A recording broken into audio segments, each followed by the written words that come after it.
Ukrajina, to je majestátní Kyjev, ikonický folklor, netčená příroda nebo třeba tohle. 77 Alulu, 7712, 77 Alulu, 123. Celé to ale má i svou druhou stránku. Obrovské protesty, občanská válka, zatýkání předních politických představitelů, korupcí prolezlý stát i odtržení Krymu, jehož opakovaně uzavíraný mír je vždycky porušen dřív, než ještě vůbec začne. Mezi Ruskem a Ukrajinou to vře. Hned za hranicemi je shromážděno více než 100 000 ruských vojáků, Putin zvyšuje tlak na západ, ten mezi tím posílá Ukrajině peníze a munici a dle některých komentátorů se právě tady teď pomalu schyluje ke třetí světové.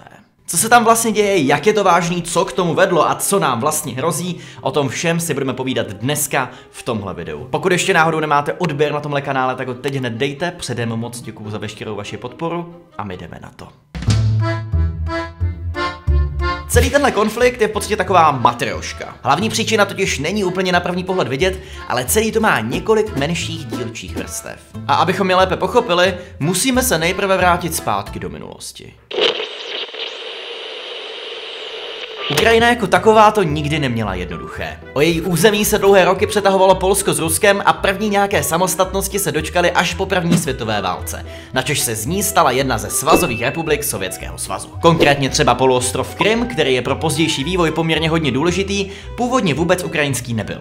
Dlouho byl pod nadvládou Tatarů, poté se stal součástí Ruska, Ukrajinská sovětská socialistická republika jej dostala právě od Sovětského svazu jako dárek. Když se v roce 1991 Sovětský svaz rozpadl, Ukrajina se stala samostatnou zemí. Stále ale přetrvávaly nějaké dohady o její území. To vše ale bylo uzavřeno o 3 roky později takzvaným Budapešťským memorandem, ve kterém se 6 států, včetně Ruska, zavázalo dodržovat ukrajinskou suverenitu, nezávislost a hlavně její tehdejší hranice. Od té doby Ukrajina vypadá takto. Rozdělena na 24 oblastí, Krym s vlastní samosprávou a parlamentem a s početnou ruskou komunitou na východě země. I zde se ale v roce 1991 v referendu rozhodli zůstat součástí Ukrajiny. Zní to, jako by od této chvíle mělo být všechno už jenom zalité sluncem. No, pokud za slunce nepovažujete ruský vliv, tak to tak bohužel nebylo. Ačkoliv Ukrajina již oficiálně součástí Ruska nebyla, pořád na něj byla řadou cest navázána. Tématem prakticky každých voleb tak bylo, zda se bude ubírat spíše k východu nebo k západu. Celé to doprovázela řada nepokojů, protestů, rozpouštění parlamentů i pokusů o to své názorové odpůrce prostě a jednoduše otrávit. Nedá se ale říct, že by nálady ve společnosti byly nějak jednotné. Protesty a nepokoje vyvolávaly jak vítězství pro východního prezidenta, tak i ta vítězství toho pro západního. Z pohledu nezávislého pozorovatele zvnější, tak ukrajinské nálady připomínaly mě, když se snažím rozhodnout, který zákusek bych si tak dal ke kafi. Nikdy se nemůžu rozhodnout, ale oba si tak úplně nemůžu dovolit.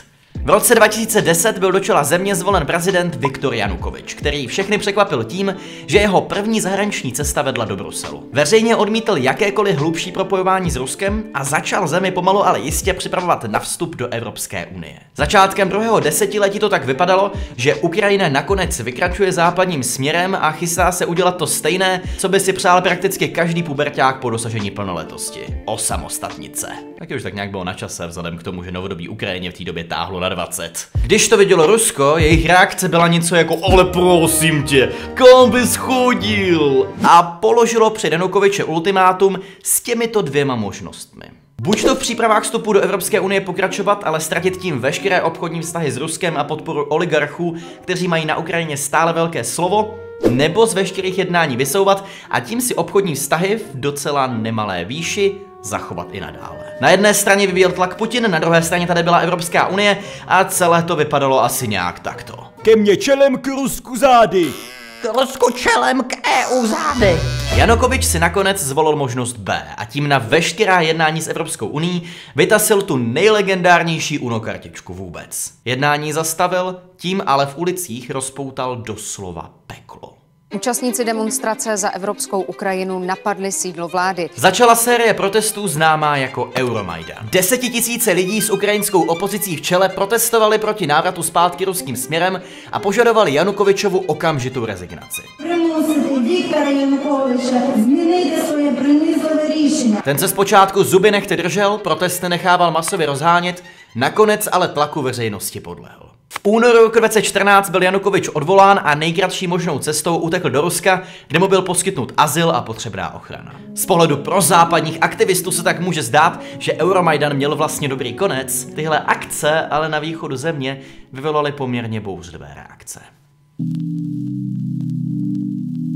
So what happened this morning is that a bunch of unknown pro-Russia activists took control of the parliament building here in Simferopol, which is the capital of Crimea. So what we're seeing now is essentially a backlash against the success of the protest movement that happened in Kiev. Většinu obyvatel na Krymu tvořili etničtí Rusové a Rusko si od Ukrajiny v Sevastopolu pronajímalo strategický přístav, ve kterém sídlí jejich černomořské loďstvo. A právě v tuhle chvíli se do toho Rusko vložilo naplno. Prohlásilo, že Krym jsme dali Ukrajině my a my si ho vezmeme zpátky. Jinými slovy, pod záminkou ochrany bezpečí etnických Rusů byla schválena anexe Krymu. Je důležité zde říct, že ty nálady v autonomním Krymu byly skutečně jiné než v Kyjevě. Zatímco tam se konaly proevropské demonstrace, na Krymu se v té době konala řada proruských. Pár dnů po schválení ruské vojenské pomoci Krymu zde dokonce proběhlo referendum o tom, zda chtějí zůstat součástí Ukrajiny anebo se připojit k Rusku. Toto referendum dopadlo zdrcujícím vítězstvím Ruska, na druhou stranu to vítězství bylo tak zdrcující, až většina mezinárodních organizací hovoří o tom, že bylo celé referendum pravděpodobně sfalšováno, což by v Rusku nebylo nic nového. I tak se ale nedá vyloučit, že kdyby referendum proběhlo nesfalšovaně, stejně skončí žádosti o připojení k Rusku. Celé to ale nic nemění na tom, že toto celé se událo za zády ukrajinské vlády a za přímého porušování Budapešťského memoranda. Samostatná Krymská republika, která zde byla vyhlášena, není mezinárodně uznávaná. Na jedné straně tak stojí Ukrajina, která si na Krymský poloostrov klade právo a její anexi považuje za nelegální, na druhé straně pak stojí Rusko, které zde oficiálně chrání ruské obyvatele, současně ale tvrdí, že do vnitřních záležitostí Ukrajiny se žádným způsobem nevměšuje. Je to trošku něco, jako když vás partner ve 2 ráno chytí u ledničky a ptá se vás: Ty už zase něco ženeš? Ne. Kolem a kolem veškeré tohle pnutí na východě rozpoutal Euromajdan, který vlastně jen dokresluje to, jak moc je západní a východní Ukrajina rozdělená. Proruským ozbrojencům se vlastně podařilo dosáhnout svého. Vstup do Evropské unie nebo pro NATO najednou nebyl pro Ukrajinu téma, protože měla dost svých nových starostí a kromě toho pobytem ruských vojsk na svém území nesplňovala podmínky pro vstup. A Krym hlavně nebyl jediný územní problém, který Ukrajina musela začít řešit. Создание суверенного государства Донецкая Народная Республика. Stejně jako že je početná ruská menšina na Krymu, najdeme ji i v oblasti Doněcka a Luhanska. I zde v tomto období došlo k obsazení parlamentů, vyhlášení nezávislosti a požádání Ruska o vojenskou pomoc. Celá tato akce byla navíc velmi pravděpodobně Ruskem iniciována. Prvním předsedou doněcké samostatné vlády se totiž stal zástupce ředitele ruské tajné služby Alexandr Brodaj a podezřelé je i to, že povstalci se o puč pokusili v několika oblastech vždycky podle úplně stejného scénáře. Pojďme si nějak zhrnout, kde se právě teď nacházíme. Píše se rok 2014. Ukrajina postupně ztrácí poloostrov Krym, Doněcko a Luhansko. 3 oblasti, ve kterých sice převažuje ruská národnost, ale které dle mezinárodní úmluvy již dlouhé roky patří Ukrajině. A jejíž samostatnost jak Ukrajina, tak většina států světa neuznává. Rusko ale pomáhá tyto oblasti vojensky držet, oficiálně tvrdí, že jen chrání bezpečnost etnických Rusů. V tomto stavu se celá situace v roce 2014 zasekla a moc daleko se od té doby nedostala. Ačkoliv byl v těchto oblastech opakovaně uzavírán mír, opakovaně je i porušován. Denně se střílí, celá situace se promítá na životech milionů lidí a do dnešního dne si celý konflikt vyžádal více než 13 000 mrtvých, z toho více než 3 000 civilistů. A právě těch se celá tato situace dotýká asi nejvíce. Jednou z mnoha je baba Ljuba, která žije pouhých 800 metrů za frontou. Střelbu tedy slyší v podstatě každý den. No, прятались здесь. В подвале хуже, больше слышно, чем на улице. Жутко. Ну, не знаю, что-то такие раскаты были страшенные, что на улице погибших нет, дома пострадавшие. Ну, одного мужчину оторвало ногу, как бы ранило, но он уже умер. на следующий, не на нашей, на Чернышевского. A určitým o něco jiným způsobem se tento konflikt promítá i do životů lidí žijících na opačné straně Ukrajiny. Pocházím ze západní části, kousek od polských hranic, z oblastí Lvov. Celá moje rodina vyrůstala na Ukrajině, všichni, krom mých rodičů, jsou na Ukrajině. Jak se to dotklo třeba téhle části Ukrajiny? Hele, té části se toho tolik nedotklo, ale spíš se to dotklo ekonomicky, tak jako celou Ukrajinu. Ekonomika na Ukrajině není tak dobrá už z minulosti, to všichni vědí, a samozřejmě ekonomika teď je ještě horší a je to od roku horší a po té situaci, co se teďka děje, tak je to ještě totálně horší. Pojďme teď poskočit do roku 2021. Na Ukrajině mezi tím proběhly několikrát volby. V těch posledních se k moci probojoval prezident Volodymyr Zelenský. Bývalý ukrajinský televizní herec, který si proslavil například svou účastí ve Stardance nebo rolí v komediálním seriálu, ve které hrál fiktivního prezidenta. Snažím se k tomu vymyslet nějakou vhodnou českou alternativu, ale napadá mě jenom jedna. A ta se mi moc nelíbí. Nicméně politicky, to je teď pro náš kontext důležitý, pokračoval v protiseparatistické politice. Kromě toho se snažil komunikovat se západními zeměmi a získat jejich podporu, aby se mu podařilo situaci na Ukrajině stabilizovat a získat opět celé území pod ukrajinskou kontrolu. I v Rusku mezi tím proběhly několikeré volby, ve kterých pokaždé k velkému překvapení všech zúčastněných zvítězil Vladimír Putin. A ten je ve svých názorech stále velmi konzistentní.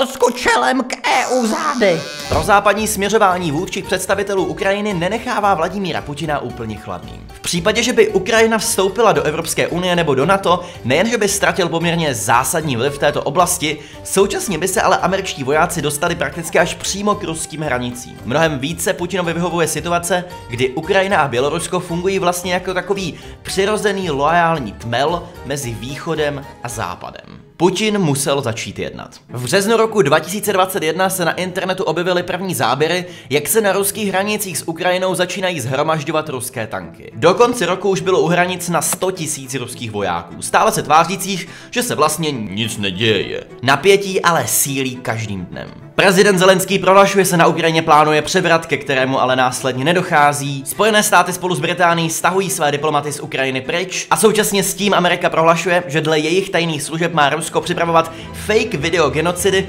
které mají sloužit jako záminka k invazi. V tuto chvíli už to zkrátka ani zdaleka není jenom o Ukrajině. Celé se to pomalu, ale jistě transformuje v konflikt mezi východem a západem. Ukrajina má svých problémů víc než dost. Prošla si řadou bouřlivých demonstrací, dlouhodobě je ve svém směřování nejednotná, část jejího území se za podporu jednoho z největších států světa snaží odtrhnout a do toho ji právě tento gigant drží pod krkem jako rukojmí a snaží se vznášet své požadavky vůči západu. Putin požaduje, aby Ukrajina nevstoupila do NATO, aby byly ukončeny veškeré vojenské operace ve východní Evropě a na Kavkaze a aby se hranice Severoatlantické aliance posunuly zpátky do stavu před rokem 1997, což by znamenalo odstoupení všech států východní Evropy. A ano, tady už se to týká i nás, znamenalo by to i odstoupení České republiky.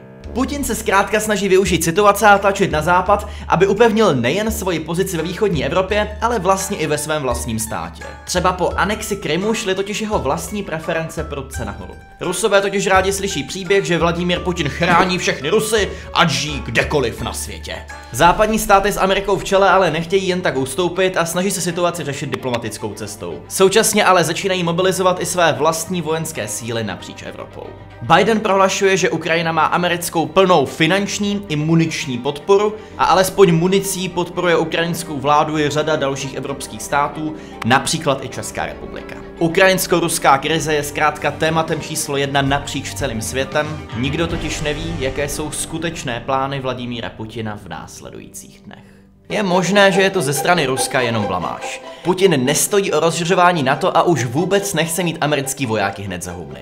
Chce si udržet svůj vliv ve státech východní Evropy a touto cestou se může jen snažit vytvořit tlak, po kterém doufá, že mu západní země tento vliv bez boje přenechají. Této variantě hraje do karet i fakt, že vpád na Ukrajinu by pro Putina nebyl příliš výhodný. Konflikt by se táhl dlouho, byl by příliš nákladný a to vůbec nemluvíme o sankcích, které by na Rusko byly v tuhle chvíli automaticky uvaleny. Vpád na Ukrajinu se ale zcela vyloučit nedá, i kdyby to mělo znamenat, že se Putin pokusí obsadit pouze její část a třeba odříznout Kyjev od přístupu k Černému moři. Pokud se tak ale stane, odhady hovoří o až 100 000 civilních obětech a odhadem 5 milionech uprchlíků, které se z této nově vzniknuvší válečné oblasti logicky budou pokoušet uprchnout. Což už je něco, co znatelně ovlivní celou Evropu.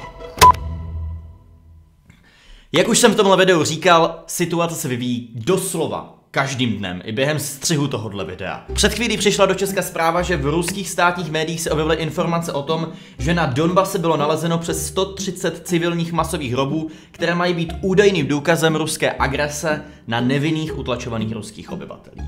Informace se objevila v ruských státních médiích, může být pravdivá, nemusí, ať už je to sní ale jakoliv, může sloužit jako velice dobrá záminka k napadení Ukrajiny. Ruských vojáků je u nich každým dnem víc a víc, ruské tanky se navíc v posledních dnech shromažďují i na bělorusko-ukrajinských hranicích. Že se tempo událostí začalo vyvíjet rychleji, než je příjemné, jde soudit i z toho, že řada států napříč světem vyzvala své obyvatele, aby co nejrychleji opustili Ukrajinu. S čím dál víc stran kolem nás taky začíná zaznívat, že ruský útok může přijít každým dnem a pravděpodobně bude leteckou cestou. Kde tahle celá situace skončí, to si radši nechci představovat, ale myslím, že jasná je jedna věc. Pokud se na tohle video koukáte jenom o pár dnů později, než jsem ho vydal, celý to bude už zase úplně jinak. Pokud vám tohle moje video přišlo dobré, budu si moc vážit toho, pokud ho zazdílíte dál nebo pošlete nějakému kamarádovi. Je velice pravděpodobný, že nám na něm přistál žlutý dolar, že ho YouTube moc nedoporučuje. Strávil jsem nad tím videem tolik času, že se budu moc vážit toho, když mi ho pomůžete alespoň dostat dále do světa. Taky si budu moc vážit toho, pokud se rozhodnete přihlásit k odběru. Nový videa teď vydávám každý týden a většinou jsou o něco veselější. Taky můžete klidně prošmejdit moje sociální sítě, máte je všechny dole v popisku videa a já se na vás budu těšit se příště, snad u něčeho trošku zábavnějšího. Mějte se hezky, zůstaňte v bezpečí a čau.